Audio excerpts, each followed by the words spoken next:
Here's something that might sound backwards. Some of the wealthiest clients I work with are also afraid to retire. How does that even make sense? They've done everything right, they've saved aggressively for decades, and they've built portfolios that could easily sustain them for the rest of their lives. And yet, they're still working, still grinding, while people with a fraction of their savings are already enjoying retirement. I've worked with over 100 clients across different wealth levels, and I've noticed a pattern that keeps showing up. The problem isn't usually the money, the problem is what's happening between your ears. In this video, I'm going to walk you through the 4 psychological barriers that keep high earners trapped at their desks, and how to break free from each one so you can actually enjoy the wealth you've spent your whole life building. Let's get into it. So let's start with the first barrier. It's one I see constantly with successful professionals. You didn't build a 7-figure portfolio by being reckless. You built it through discipline, careful planning, and an almost obsessive attention to detail. Those qualities served you incredibly well during your working years, but how are they impacting you now when you want to retire? This is the problem. Those same qualities can become a trap when it's time to transition into early retirement. I call it the certainty addiction. You spent your career minimizing risk, optimizing outcomes, and being right. And now when you look at your retirement, you want the same level of certainty. You want to know with absolute confidence that you won't run out of money during retirement. So you run projections, you stress test scenarios, your advisor shows you a plan with a 90% probability of success, and your first thought isn't, great, I'm ready. Your first thought is, what about that other 10%? And that 10% becomes an excuse to stay in what I call the 1 more year trap. 1 more year of pushing that probability score much higher. But how much higher could it really go?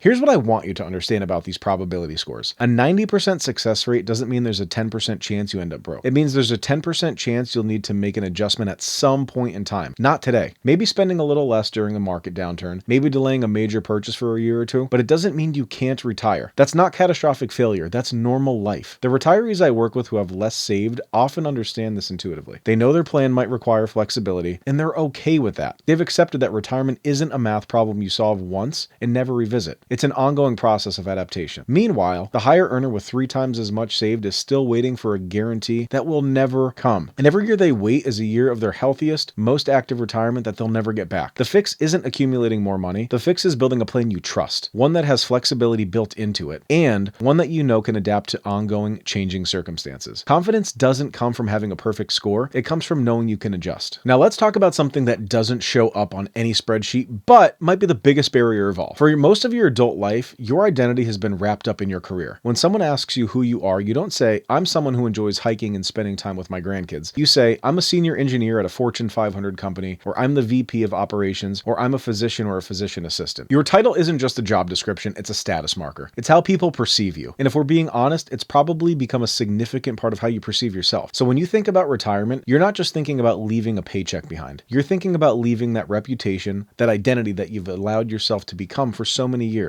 And that can be terrifying in ways that have nothing to do with money. I've sat across from clients who have more than enough money to retire comfortably for 40 years, and the real fear isn't financial. The real fear is, who am I if I'm not the senior director anymore? The real fear is losing the structure, the purpose, the sense of importance that work provided. That's why so many people end up retiring from something rather than retiring into something. This is why so many people end up retiring from something rather than retiring into something. They're running away from a job they're tired of, but they haven't built anything compelling to run toward. And here's what happens when you retire without solving the identity problem. You bring all that emptiness with you. The first few weeks feel like vacation, then the reality sets in that you don't have anywhere to be, no one needs your expertise, and the phone stops ringing. For some people, that's freedom. For others, it's crisis. The most successful transitions I've seen are with clients who can tell me exactly what their Tuesday morning at 10 a.m. looks like 3 months into retirement. They've thought about it. They have projects, interests, relationships, and activities that genuinely excite them. They're not just leaving work, they're stepping into a new chapter they've deliberately designed. If you can't articulate what you're retiring to, you might not be as ready as your portfolio says you are. And that's worth figuring out before you walk away, not after. Here's the third barrier, and it's one that's almost universal among disciplined savers. You've spent 30 or 40 years in accumulation mode. Every paycheck, you've put your money away. You've watched your balance grow. You've celebrated milestones, the first 100,000, the first million. That number felt like enough, right? And somewhere along the way, accumulation stopped being a means to an end and became the end itself. That number going up became the goal, not the number that was supposed to provide. I talk to people all the time who have no idea what their lifestyle actually costs. They've never had to track it because their income always exceeded their spending. The checking account kept going up, so why bother with a budget? But retirement flips that equation. Suddenly, you're in distribution mode, not accumulation mode. So the number that's been going up your whole life starts going down. And for someone who's been conditioned to measure success by portfolio growth, watching that balance decline can feel deeply uncomfortable, even if the decline is completely according to plan. This is where I find the spending framework becomes essential. You need to know 3 numbers. First, your baseline spending. This is the minimum you need need to keep the lights on: housing, utilities, insurance, and the essentials. This is your floor. If everything goes wrong, you know you can survive on this amount. Second is your desired spending. This is what you actually want to spend to live the retirement you've envisioned. This includes the essentials plus travel, plus hobbies, the dinners out, the gifts to kids and grandkids, to charity. This is the number that makes you feel retirement is worth it. And third is your maximum spending. This is the upper limit of what your portfolio can sustainably support. Knowing this number tells you how much margin you have. How far are you away from the edge? Sometimes you have to be careful, and sometimes you could spend way more. And when you have clarity on all three numbers, you stop fixating on the portfolio balance and start focusing on what money can actually do. You'll understand that spending down your assets isn't actually a failure. It's dying with the biggest possible balance isn't necessarily winning. It's leaving experiences and generosity on the table for you and your family. The retirees who struggle most are the ones who can't make this mental shift. They've spent so long in accumulation mode that they physically cannot bring themselves to spend this money. They have more than enough money, but they live like they're one bad month away from poverty. Don't let the habits that built your wealth become the prison that prevents you from enjoying it. Now let's talk about the fourth barrier, and this one is particularly impactful for high earners. You have stock options vesting next year, RSUs that pay out in 18 months, a bonus that hits in Q1, a pension that increases if you stay 2 more years,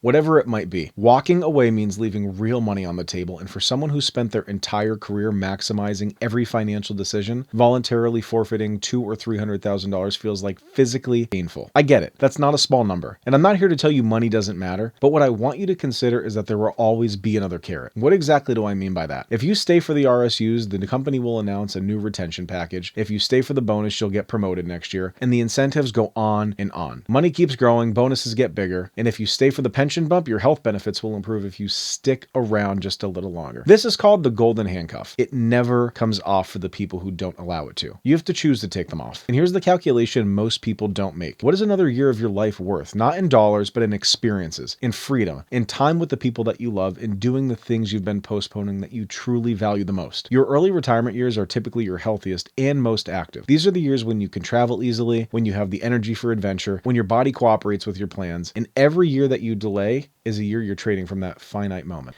I've never met a 75-year-old person who wished that they worked 5 more years, but I've met plenty of people that knew they could retire earlier and wish that they did. The person with less saved often has an easier decision precisely because they don't have on the golden handcuffs. Their choice is simpler. Can I cover my expenses or not? Your choice has more layers, more variables, more opportunity cost in every direction. But at some point, you have to make a decision that you've had enough. You have to decide that your time is worth more than the next vesting schedule. You have to actively choose to stop trading your life for money. No one else can make that decision for you, and no one else ever will. Let me tie all of this together with something I've observed over and over again. Many of the high earners I work with are waiting for permission to retire. They want someone, their advisor, their spouse, some external authority to tell them it's okay to stop. And I think that's partly because the stakes feel so high. You've spent your entire career being excellent at what you do, and making a potentially wrong decision seems almost unbearable. But here's the thing. If you've done the work, if you have that plan that's been stress tested and you understand your spending needs, if you've thought about what you're retiring to instead of from, you've accepted that there's some flexibility in your plan that could help you to live the retirement you deserve. It's not a reckless leap. You're making an informed decision that might be based on the best information available. The certainty you're waiting for doesn't exist. The perfect moment does not exist. There will always be one more year you could work, one more bonus you can collect, and one more reason to delay. But at some point, you have to trust the plan and trust yourself. But if you can't do that, the question isn't, do I have enough money? The question is, what would I need to do to feel confident in my ability to retire? That's a much more productive question, and often the answer has less to do with your portfolio balance than you might think. So those are the 4 psychological barriers that keep high earners trapped even when their finances say they're ready to retire. The addiction to certainty that has you chasing a guarantee doesn't exist. The identity crisis that makes walking away from your title feel like losing yourself. The accumulation mindset that makes spending your own money feel like a failure. And the golden handcuffs that always dangle one more carrot in front of you just feels out of reach. So what do you do? The question's up to you, but it's something to take into consideration before making that leap. Now, you know the problem isn't money, it's the mindset. And that's actually the good news, because mindset can change faster than a portfolio can grow. Here's the reality. Untangling these psychological barriers while also building a retirement plan that actually works, one that gives you the confidence and flexibility you need, takes expertise and objectivity. It's hard to see your own blind spots, and it's very difficult to make challenging assumptions over something that you felt you had control over for decades. You'd need to honestly assess your spending patterns, stress test your plan against multiple scenarios, work through the identity questions, and build a strategy for actually enjoying the wealth you've created, not just just protecting. And without experienced guidance, it's easy to stay stuck in the same patterns that have kept you working longer and longer year after year, even when you didn't need to. So if you'd like help building a retirement plan that addresses both the numbers and the psychology, one that gives you the confidence to actually pull the trigger, click the link in the description below to book a call with me today. Together, we'll look at your specific situation and see if I can help you stop working for the money and start letting your money work for you. I'll see you in the next video.